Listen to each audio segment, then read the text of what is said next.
The AEC's website's actually very good. It's got so much information. Actually, if Jace, bring up that Word document and just hit on the top 2 lines, just hit here.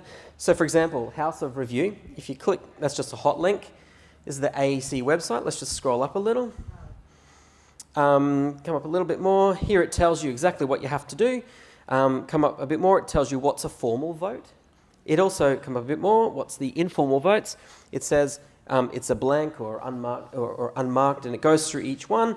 It says here, if a House of Representatives ballot has all squares numbered consecutively but 1, then it is assumed that the unmarked square constitutes the last preference.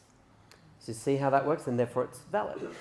If you scroll up a little bit more, it actually says, I might have missed it, you can actually do some test voting. You can actually go and practice how to vote, which is a great idea.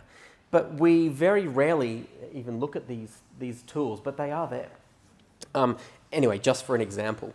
So here you go. You can tell that this person here is an independent. How do we know they're an independent? Because there's no logo. And they get forced to put certain phrasing under their names.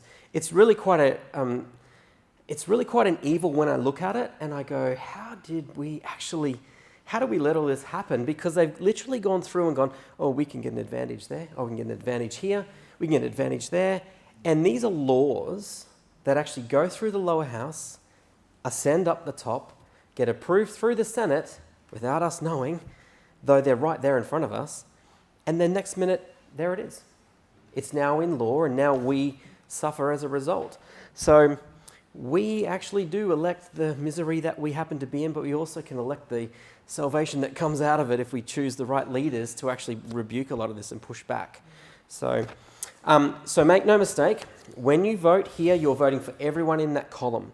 So when it says a minimum 6, you can, if there's 20 candidates across, you can do 1 to 20. You can do anything as long as you've got a minimum of 6. If you choose to vote below the line, then below the line's more surgical, okay? So we're getting really precise now. I'm going to say, we're going to vote below the line in this column here, and I don't like that first guy at all. So I'm not going to vote above because he's, I don't know, he kills koala bears on weekends, and I don't like that, right? But I like the second guy because he goes and puts them back together and gets them back out on the road again. So off the road, actually. We don't want koala bears on the road. So I go, okay, what I'm going to do instead, the instructions are you have to vote for a minimum of 12 candidates. So above is 6, below is 12, which is double. Now you can go and say, I'm going to do 1 here, but I like this guy on the bottom, 2, 3, 4, 5, 6. You get to choose. Now it's difficult and confronting because now you've got to know who they are.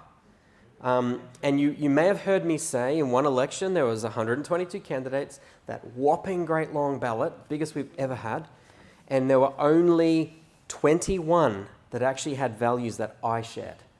Only 21. And I knew where they were. And I was able to go through and, like a surgeon, pick them up and find where they were and vote for those alone.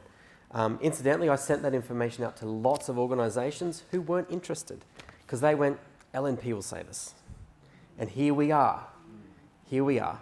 And you guys, I can assure you, you guys are here only because they didn't. Authorised by Tony Moore, candidate for Fisher, the United Australia Party, 153 Goodling Drive, Mirramack, Queensland 4226.